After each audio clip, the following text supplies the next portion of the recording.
Which lasts longer, Duracell or those ordinary zinc carbon batteries? While Duracell keeps on running, the zinc carbon batteries are exhausted. Ordinary zinc carbon batteries just can't keep up, no matter what they try.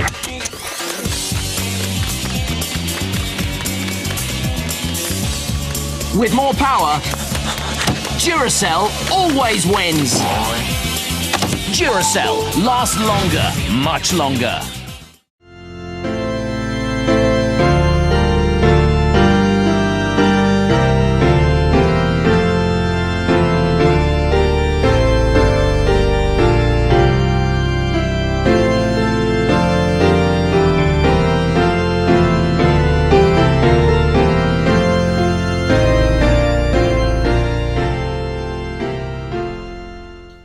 Mari kita berdoa.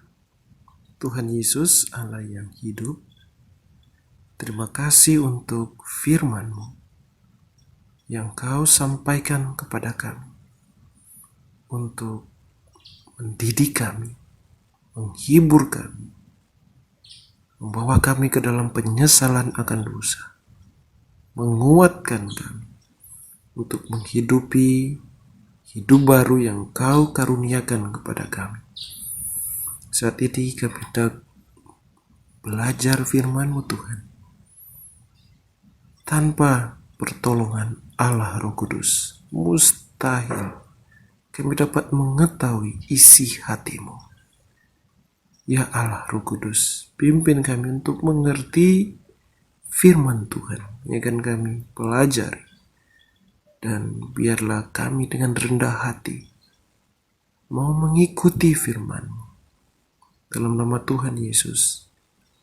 Amin. Kita bersyukur kepada Tuhan Yesus Kristus untuk pemeliharaannya bagi kita umat tebusannya sampai akhir bulan Mei 2020. Wah, tidak terasa sudah minggu ke-11 kita ibadah di tempat masing-masing di tengah-tengah wabah pandemi COVID-19. Melihat iklan Duracell membuat hati ini tertawa.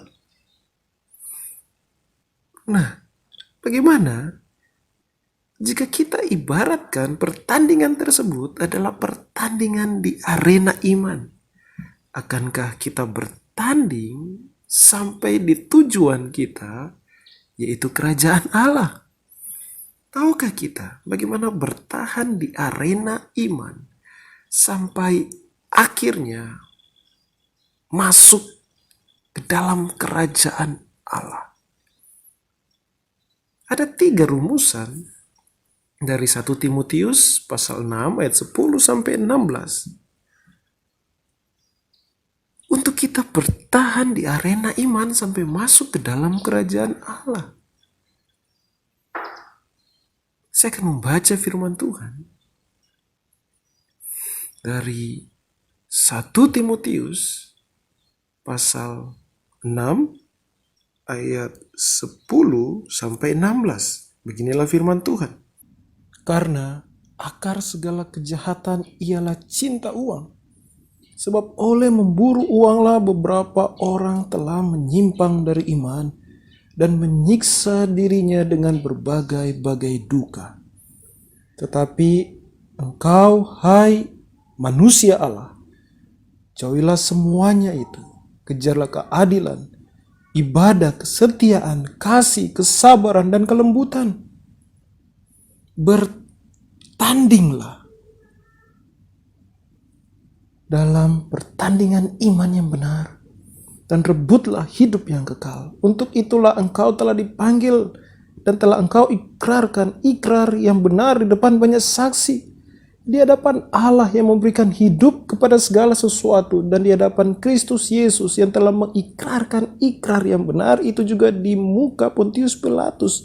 Kuserukan kepadamu Turutilah perintah ini dengan tidak bercacat dan tidak bercelah hingga pada saat Tuhan kita Yesus Kristus menyatakan dirinya, yaitu saat yang akan ditentukan oleh penguasa yang satu-satunya dan yang penuh bahagia, Raja di atas segala raja dan Tuhan di atas segala Tuhan.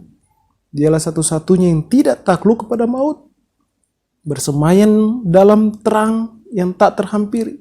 Seorang pun tak pernah melihat dia. Dan memang manusia tidak dapat melihat dia. Baginya lah hormat dan kuasa yang kekal. Amin. Rumusan yang pertama untuk kita bertahan dan finish di dalam kerajaan Allah, yaitu ketahuilah siapa kita. Seperti yang dinyatakan di dalam 1 Timotius 6 ayat 11, tetapi engkau hai manusia Allah. Tahu siapakah kita itu sangat penting untuk dapat bertahan di arena iman dan menyelesaikannya di dalam kerajaan Allah. Lihat kelinci Duracell itu. Di garis start, dia tahu siapa dia dan apa yang menggerakkan dia, dan juga ia tahu bahwa pasti ia sampai di garis finish karena ia diciptakan untuk sampai di garis finish. Nah, untuk yang lebih serius, lihatlah seorang atlet olimpiade saat di garis start ia sadar bahwa ia adalah atlet dan ia ada di arena itu untuk sampai garis akhir. Ya, kita harus sadar siapakah kita sebenarnya di mata Allah, dan kita tahu bahwa kita dijadikan baru untuk menuju ke dalam kerajaan Allah, dan itu semua adalah kasih karunia Allah, dan semuanya dinyatakan di dalam Alkitab, satu-satunya firman Allah yang tertulis. Perhatikan 1 Timotius pasal 6 ayat 11 yang menyatakan bahwa Timotius adalah manusia Allah. Jelas Timotius bukan sepenuhnya Allah dan sepenuhnya manusia tanpa dosa seperti Kristus Yesus. Jelas juga bahwa menerima panggilan status sebagai manusia Allah bukan berarti Timotius lahir tanpa dosa sehingga disebut demikian. Ia juga bukan orang yang tidak pernah melakukan dosa atau ia tahan atau kebal akan serangan dosa, tapi sebaliknya Timotius adalah seorang pendosa sejak di kandungan ibunya, sama seperti bapak rohaninya Rasul Paulus dan semua umat manusia. Timotius adalah pendosa yang menerima belas kasih Allah yang sama seperti Rasul Paulus dan semua orang kudus milik Bapa yang dipilihnya di dalam kekekalan. Dan Timotius pun masih berjuang lawan dosa selama nafas hidup masih ada di hidungnya. Perhatikan di dalam Kejadian pasal 2 ayat 18. Dan Roma pasal 3 ayat 10 sampai 12 dan ayat yang ke-23. Saya akan bacakan Roma pasal 3 ayat 10 sampai 12 dan ayat yang ke-23. Seperti ada tertulis, tidak ada yang benar, seorang pun tidak ada seorang pun yang berakal budi, tidak ada seorang pun yang mencari Allah, semua orang telah menyeleweng, mereka semua tidak berguna, tidak ada yang berbuat baik, seorang pun tidak. Dalam ayat 23, karena semua orang telah berbuat dosa dan telah kehilangan kemuliaan Allah. Firman Allah itu menjelaskan siapakah seluruh umat manusia di hadapan Allah, termasuk Timotius. Dan perhatikan firman Tuhan di dalam Yohanes pasal 3 ayatnya yang ke-16 sampai yang ke-18 yang berbunyi, Karena begitu besar kasih Allah akan dunia ini sehingga ia telah mengaruniakan anaknya yang tunggal supaya setiap orang yang percaya kepadanya tidak binasa melainkan beroleh hidup yang kekal. Sebab Allah mengutus anaknya ke dalam dunia bukan untuk menghakimi dunia melainkan untuk menyelamatkannya oleh dia. Barang siapa percaya kepadanya ia tidak akan dihukum. Barang siapa tidak percaya, ia telah berada di bawah hukuman, sebab ia tidak percaya dalam nama Anak Tunggal Allah. Dan perhatikan juga di dalam Yohanes, Injil Yohanes pasal 8 ayat 51. Aku berkata kepadamu, sesungguhnya barang siapa menuruti firman-Ku, yaitu Tuhan Yesus, ia tidak akan mengalami maut sampai selama-lamanya. Dan di dalam Roma pasal 3 ayat 24. Dan oleh kasih karunia telah dibenarkan dengan cuma-cuma karena penebusan dalam Kristus Yesus. Itu semua adalah dasar di mana manusia yang berdosa, pendosa, menerima penebusan dosa, pengampunan dosa, menerima hidup yang kekal, dan dipanggil manusia Allah seperti yang dinyatakan oleh firman Allah di dalam 1 Timotius 6 ayat 11. Hai manusia Allah. Di dalam manusia Allah itu, Allah Tritunggal berdiam. Allah berdiam di dalam manusia yang ditebus dosanya oleh Allah sendiri. Ketahuilah, di masa perjanjian lama, Nabi Allah disebut juga manusia Allah. Yang dimana sesuai dengan panggilannya, yaitu menyatakan firman Allah. Maka kita pun umat pilihan Allah di masa perjanjian baru, bukan hanya Timotius, tapi semua orang yang ditebus oleh Kristus Yesus, dibaharui olehnya, dipanggil sebagai manusia Allah untuk menyatakan firman Allah yang berkuasa menyelamatkan orang berdosa, menyampaikan firman Allah yang hidup, yaitu Tuhan Yesus Kristus yang adalah Raja dari kerajaan Allah. Jadi sama seperti Timotius, demikian juga setiap kita tahu siapa kita yang menerima belas kasih Allah. Kita disebut manusia Allah. Status sebagai manusia Allah bukan hanya untuk 1 atau 2 tahun atau beberapa tahun. Status itu adalah status kita selama kita hidup di dunia ini. Perhatikan perkataan Tuhan Yesus mengenai apa yang dimiliki oleh kita, umat tebusannya, yang percaya kepadanya oleh karena kasih karunia, yang bertobat hanya oleh kasih karunia-Nya, yang disebut sebagai manusia Allah, yang dilahir barukan oleh Allah sendiri. Perhatikan di dalam Injil Yohanes pasal 17 ayat 24 untuk melihat apa yang kita miliki. Firman Tuhan berbunyi, "Ya Bapa, aku mau supaya dimanapun aku berada, mereka juga berada bersama-sama dengan aku. Mereka yang telah Engkau berikan kepadaku, agar mereka memandang kemuliaan-Ku yang telah Engkau berikan kepadaku. Sebab Engkau telah mengasihi aku sebelum dunia dijadikan." Pertanyaannya, di manakah Tuhan Yesus Kristus berada saat ini?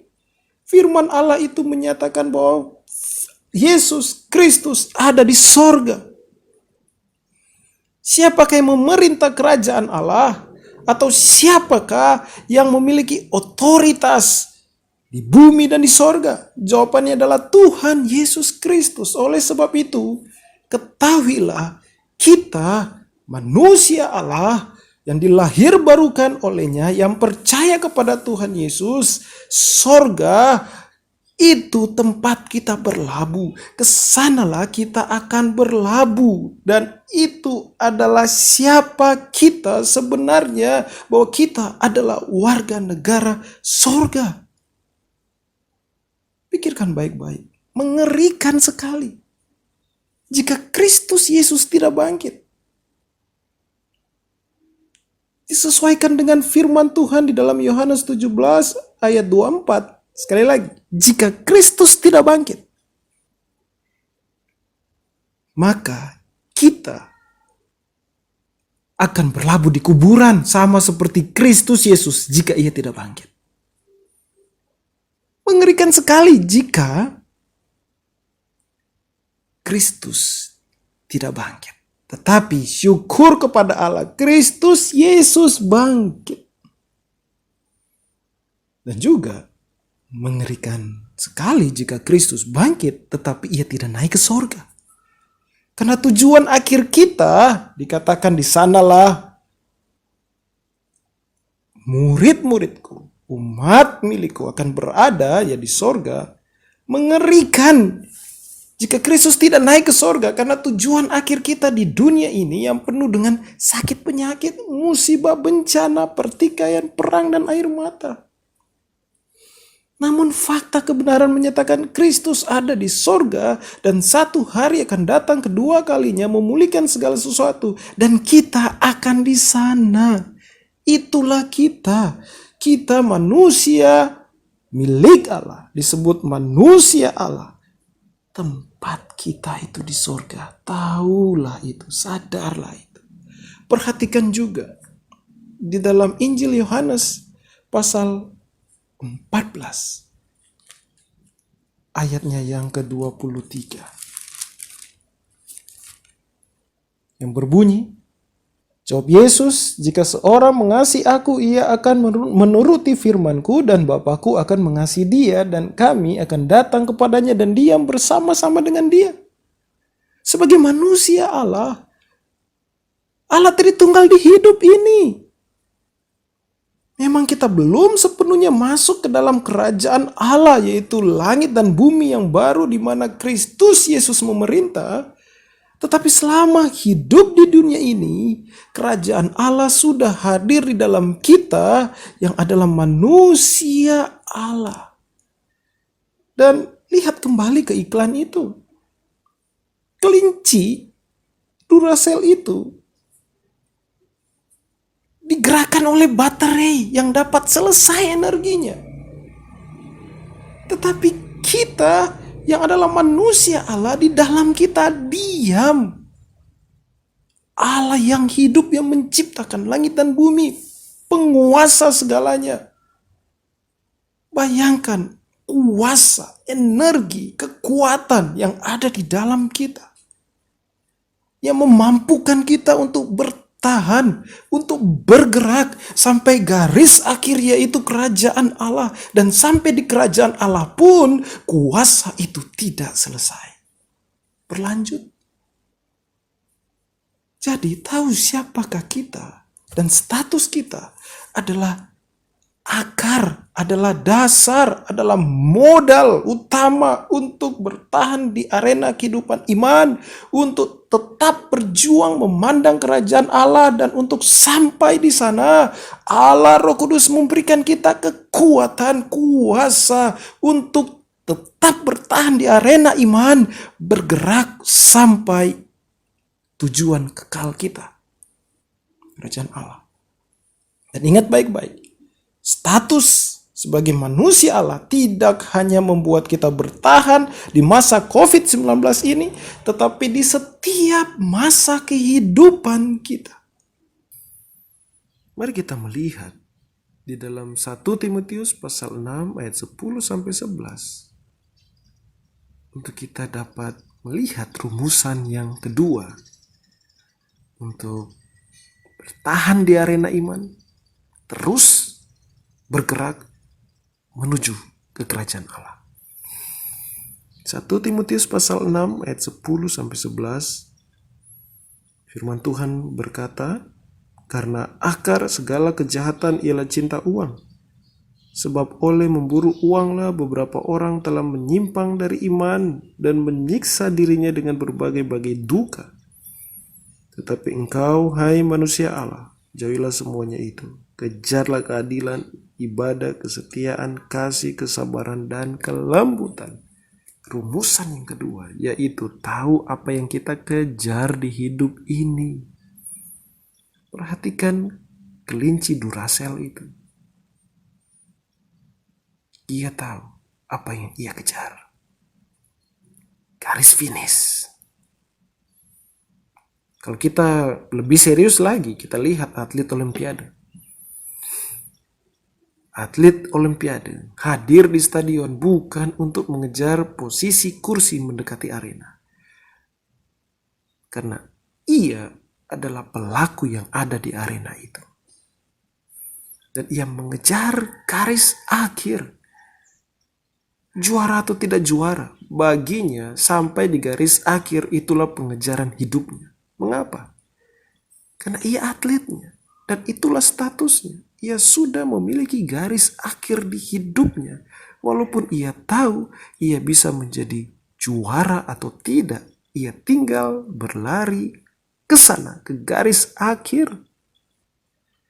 Sebagai status manusia Allah, kita bukanlah penonton firman Allah yang mengejar apa saja yang indah sesuai pikiran kita. Tetapi kita adalah pelaku firman Allah. Entah itu sesuai keinginan kita maupun tidak. Apakah firman Allah yang kita dengar itu sesuai dengan keinginan kita atau tidak. Karena firman Allah yang menghidupi kita sebagai manusia Allah. Sebagai manusia Allah, apakah yang kita kejar selama hidup di dunia ini? Apakah sama dengan orang yang bukan manusia Allah, yaitu mengejar uang? Apakah yang membuat kita bersemangat menghidupi hidup baru ini hari lepas hari? Apakah uang sama seperti manusia yang bukan milik Allah? Mengejar uang dan disemangati oleh uang pasti bukanlah jawabannya. Perhatikan 1 Timotius pasal 6 ayat 10-11. Mengejar uang dan disemangati oleh uang adalah tanda cinta akan uang. Dan cinta akan uang adalah akar dari segala kejahatan. Jangan siksa hidup ini hanya untuk mengejar uang. Tidak mungkin mengabdi dan mencintai dua tuan. Mustahil di saat bersamaan cinta uang dan cinta Allah. Pasti salah satu akan lebih dicintai. Jangan menyimpang dari iman oleh karena mengejar uang. Yakinlah saat ini, saat hidup ini mengejar uang, bukan kedamaian dan kebahagiaan sejati yang kita peroleh, yang dimiliki, melainkan dicengkeram oleh dosa, dan semakin dalam dengan dosa, semakin siksa hidup ini, dan ujungnya kematian kekal. Lihatlah sendiri, di mana uang yang dipikir menjadi fondasi hidup goyang oleh karena virus yang kecil. Di masa pandemi ini, semua sadar sebanyak apapun uang yang dimiliki oleh kita suatu saat pun akan habis. Bayangkan sekuat apa uang akan menjadi fondasi hidup manusia jika wabah ini berlangsung lama sekitar 1-10 tahun. Kejar uang, menyiksa diri sendiri, dan lenyap juga uang itu. Jika Kristus Yesus sudah berikan darahnya, masakan kita kebingungan mengejar apa yang tidak selamatkan kita, yaitu uang? Bukan berarti anak-anak Tuhan Yesus tidak butuh uang. Kita masih butuh uang. Dan uang itu diberikan Allah kepada kita sesuai rencana dan kasih-Nya melalui usaha yang Ia berikan kepada kita, melalui pekerjaan yang Ia berikan kepada kita. Ingatlah ini. Apa yang paling jiwa kita kejar itu menyatakan siapa yang kita ikuti atau siapa yang kita sembah. Jika kita kejar uang, karena uang adalah sesembahan kita. Kita kejar karena uang yang hidupkan kita. Dan sekarang oleh ketetapan Allah, kita dibukakan bahwa uang bukanlah pemberi hidup. Kita, manusia Allah, masih bisa hidup tanpa mengejar uang. Ketahuilah apa yang selayaknya dan seharusnya kita manusia Allah kejar selama nafas masih diberikan Allah untuk kita hidup di dunia ini. Pengejaran akan semua hal ini membuat kita bertahan di dalam arena iman sampai ke dalam kerajaan Allah. Dan pengejaran akan semua hal ini membuktikan siapakah yang kita sembah, siapa yang kita iman. Perhatikan di dalam 1 Timotius pasal 6 ayat yang ke-11. Kejarlah keadilan, ibadah, kesetiaan, kasih, kesabaran, dan kelembutan. Tetapi sebelumnya dikatakan, tetapi engkau hai manusia Allah, jauhilah semuanya itu. Apa yang dijauhi? Mengejar uang. Cintakan uang, yang adalah akar segala kejahatan. Tetapi kita diajarkan oleh firman Allah, kejarlah keadilan, ibadah, kesetiaan, kasih, kesabaran, dan kelembutan. Di dalam Alkitab versi AYT berkata, kejarlah kebenaran, kesalehan, iman, kasih, ketabahan, dan kelembutan. Keadilan diartikan juga kebenaran. Ibadah diartikan juga kesalehan. Kesetiaan diartikan juga iman, kasih, kesabaran, diartikan juga ketabahan dan kelembutan. Kejarlah itu semua. Di tengah-tengah segala musim kehidupan, apakah di masa pandemi atau tidak, apakah di masa kelegaan atau di masa kesesakan, hai manusia Allah, kejarlah ini. Kebenaran firman Allah, ibadah, kesalehan, kesetiaan, kasih, ketabahan atau kesabaran, dan kelembutan. Jangan kita berubah di dalam pengejaran kita akan kebenaran firman Allah hanya karena alasan wabah COVID-19. Jangan kita berubah di dalam kesalehan kita. Jangan kita berubah di dalam ibadah kita. Jangan kita tinggalkan doa. Jangan kita tinggalkan kesetiaan kita kepada Allah dan firman-Nya, kepada keluarga kita, kepada keluarga iman kita, tubuh Kristus Yesus. Jangan kita kehilangan kasih akan Allah dan sesama. Jangan sampai kita tidak tabah menghadapi apapun. Dan juga jangan kehilangan kelembutan hati, mengampuni sesama, bermurah hati kepada sesama. Semua itu yang kita kejar. Semua yang kita kejar ini tidak membuat kita diganjar sorga. Mengapa? Karena status kita adalah manusia Allah yang telah memiliki kerajaan Allah di saat ini.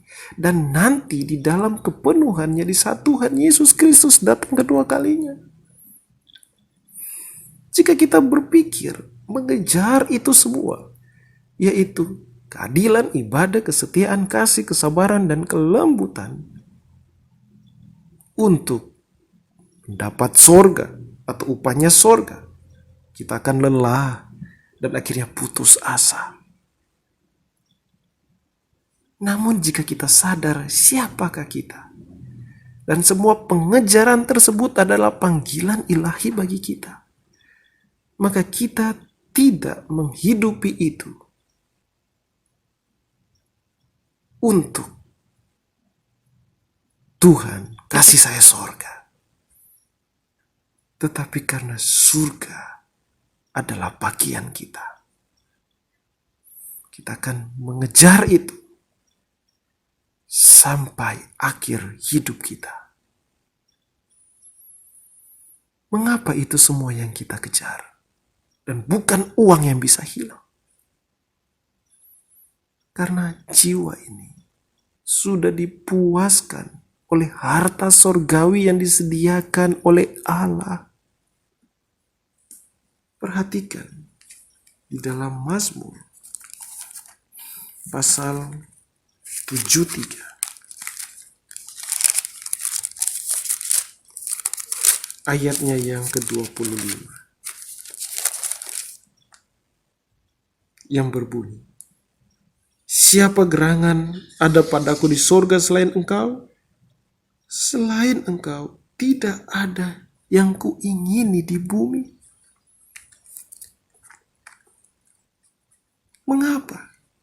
Perhatikan di dalam Efesus pasal 1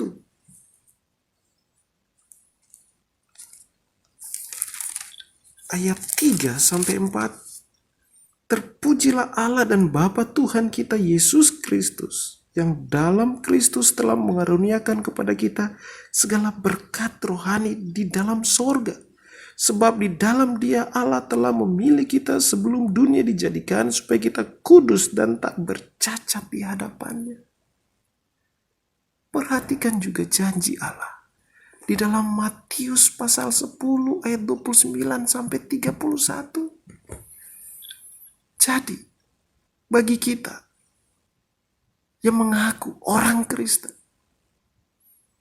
dan memiliki status sebagai manusia Allah, bertobatlah. Jika Allah Roh Kudus membuka hati kita di saat ini kita sedang mengejar uang, bertobatlah. Percayalah kepada Kristus Yesus. Percayalah kepada setiap firman-Nya, setiap janjinya. Yang kita ingini hanyalah Yesus Kristus. Yang kita ingini adalah Dia saja. Jangan khawatir.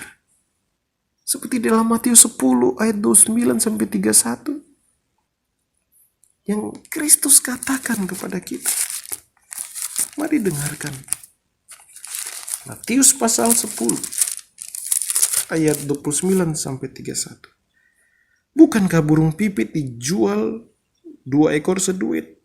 Namun seekor pun daripadanya tidak akan jatuh ke bumi di luar kehendak Bapamu. Dan kamu, rambut kepalamu pun terhitung semuanya. Sebab itu janganlah kamu takut, karena kamu lebih berharga daripada banyak burung pipit. Jadi kita orang yang percaya kepada Kristus Yesus. Kita yang adalah manusia Allah. Kita hidup bukan untuk mengejar uang. Kita hidup bukan untuk mencintai uang yang adalah akar dari segala kejahatan, tetapi mencintai Allah Tritunggal, Bapa, Anak, dan Roh Kudus. Kita orang percaya tidak mengejar apa yang sudah Allah sediakan sesuai kasih dan rencananya. Kita tidak kejar uang, karena di dalam ketetapan dan kehendaknya Ia dapat memberikan uang untuk kita dapat hidup. Oleh sebab itu, kita bekerja keras, berusaha bersungguh-sungguh, belajar dengan tekun, bukan didasari cinta akan uang. Bukan untuk mengejar uang sebanyak-banyaknya sehingga membawa diri kita ke dalam kesusahan, menyiksa diri untuk apa yang tidak kekal. Tetapi karena kita adalah manusia Allah yang telah dilahirbarukan oleh Allah Tritunggal, kita bekerja keras, kita berusaha bersungguh-sungguh, kita belajar dengan tekun, kita melayani Kristus didasari cinta akan Allah Bapa dan Anak dan Roh Kudus yang dinyatakan oleh Tuhan kita Yesus Kristus. Di tengah-tengah kesibukan kita bekerja, di tengah-tengah kesibukan kita berbisnis, di tengah-tengah kita tekun di dalam perkuliahan kita, di dalam pelajaran kita, di dalam pelayanan kita, kita mengejar keadilan, ibadah, kesetiaan, kasih, kesabaran, dan kelembutan.